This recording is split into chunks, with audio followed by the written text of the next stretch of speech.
I'll talk about it afterwards. All right. 3, 1, What's 0. Go for it.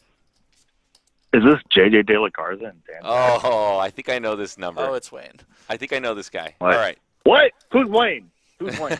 All right. Who's Wayne? I don't know what you're talking about. Okay. What's up, Wayne?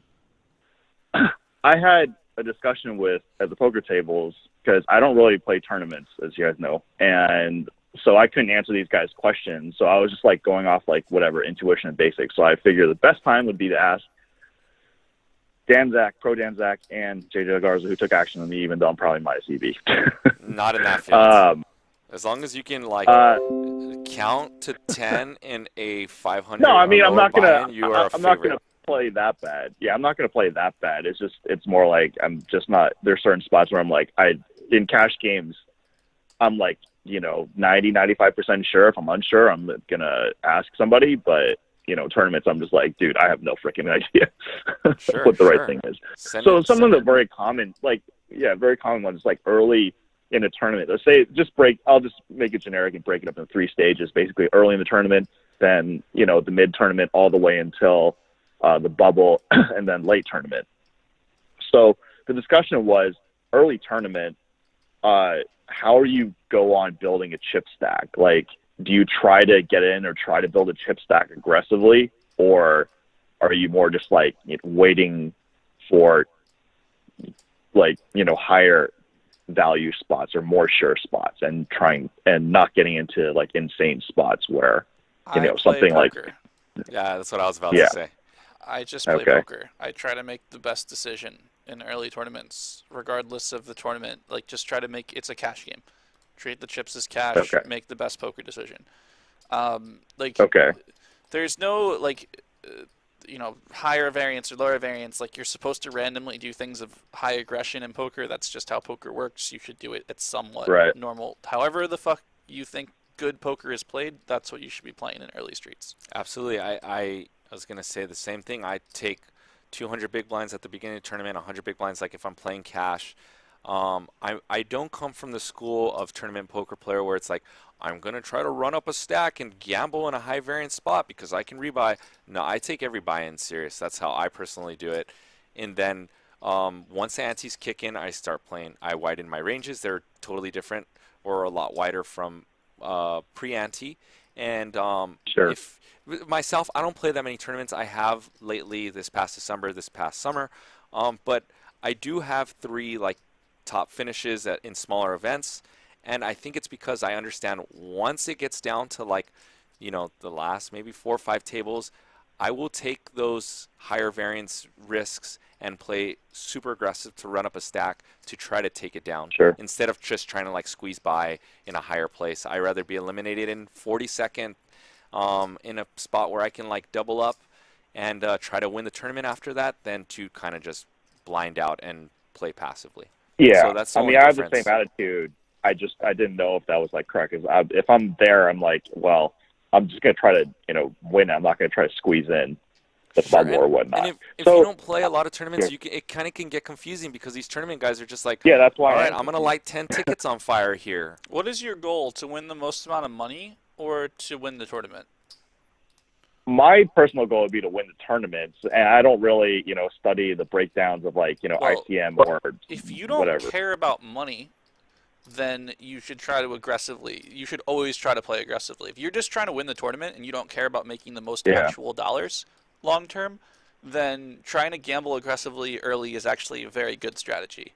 Because that's how you run up a really big stack, and then you have a big stack on the bubble, and you run up even more chips. If your main goal is to win the tournament and not to win the most money, because those are 2 different things. The person who wins the tournament most frequently does not have the highest ROI in the tournament.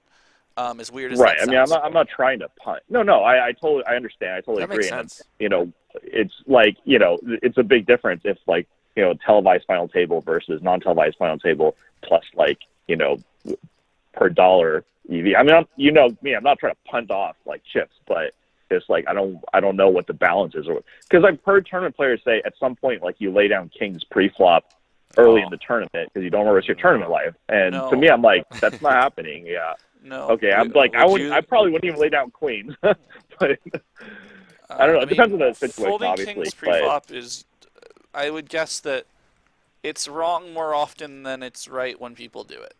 Let's put it That's that way. that's literally what I tell people. I'm like, if you have aces, whatever. It's just like we're not in an era where I mean, and I'm not at the skill level where I'm like I can look at people and just be like, in studying, I was like, okay, you have aces. I'm laying this down. I've only done it once in my entire life, and it was correct, but it was like very unique circumstance.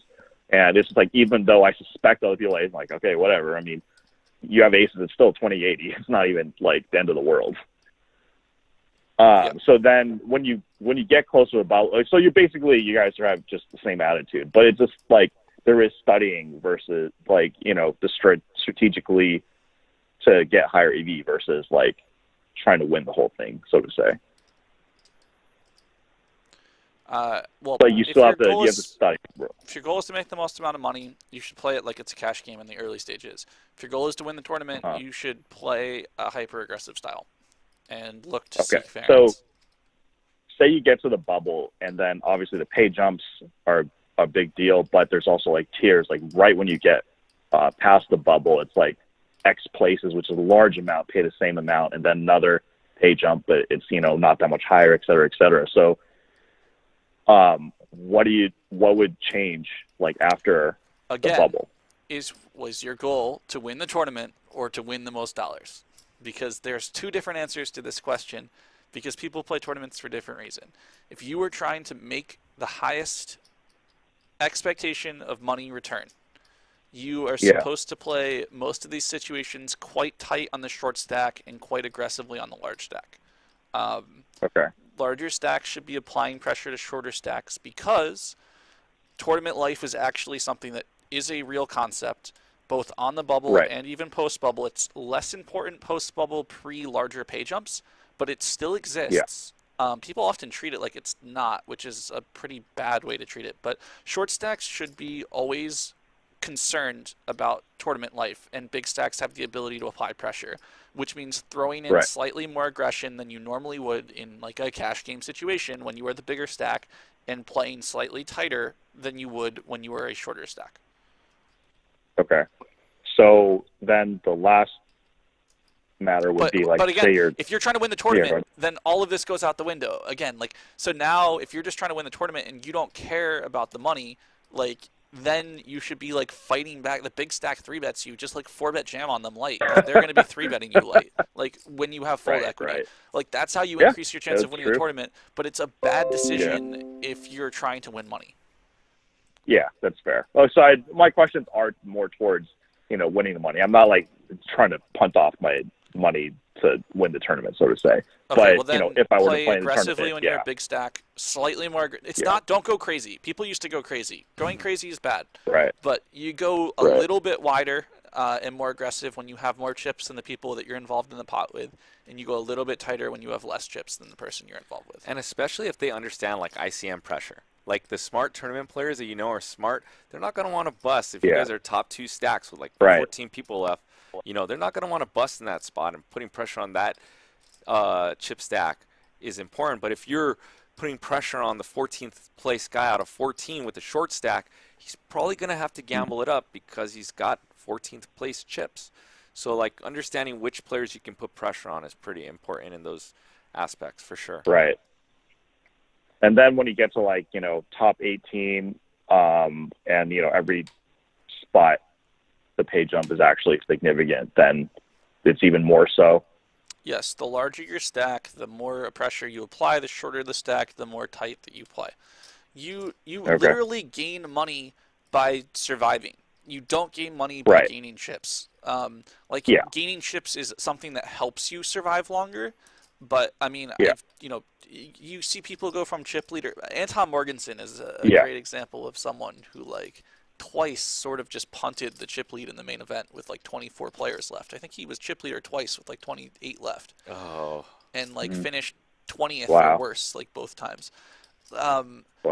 Like, he was very aggressive on the big stack, which was probably fine. He ran into the blade, and then he got short stack, and then he just like punted from that side of things and like ran it up in the right side.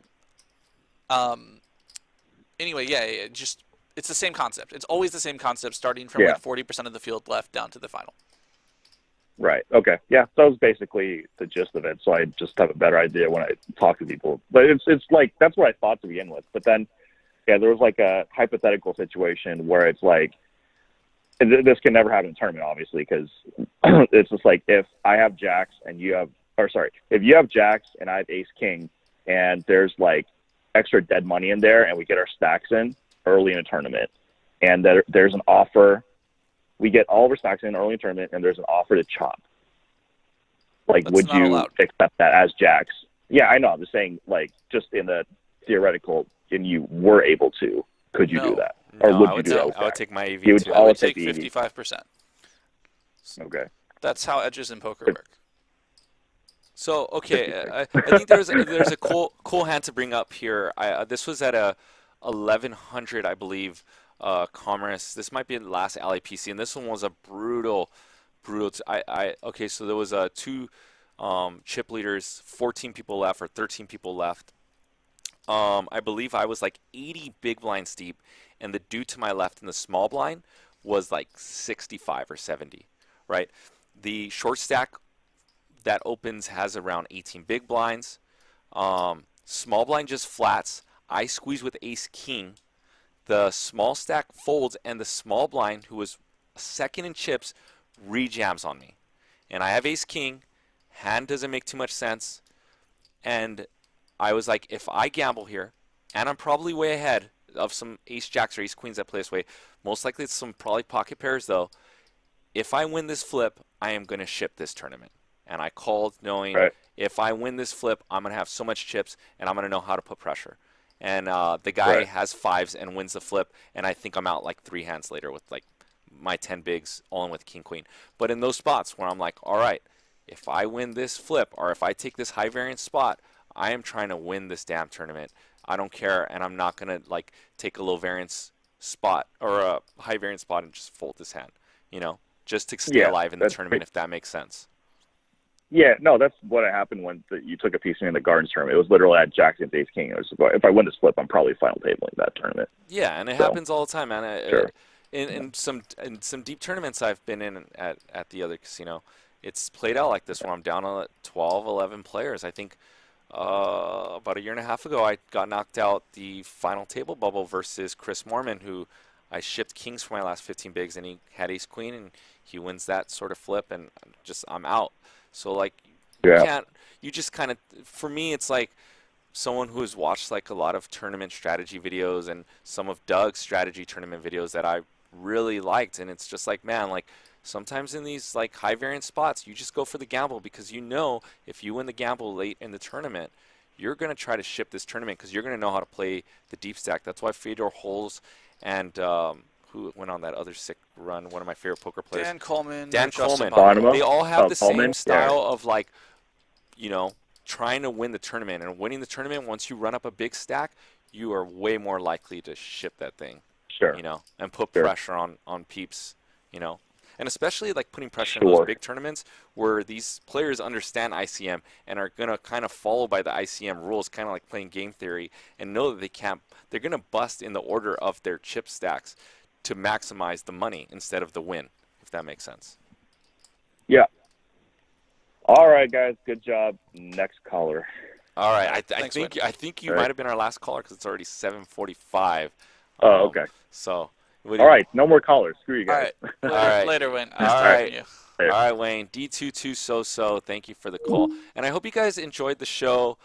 Sorry if we didn't take too many more call-ins. Some last-minute shout-outs to Serena, the return of Snow Monkey.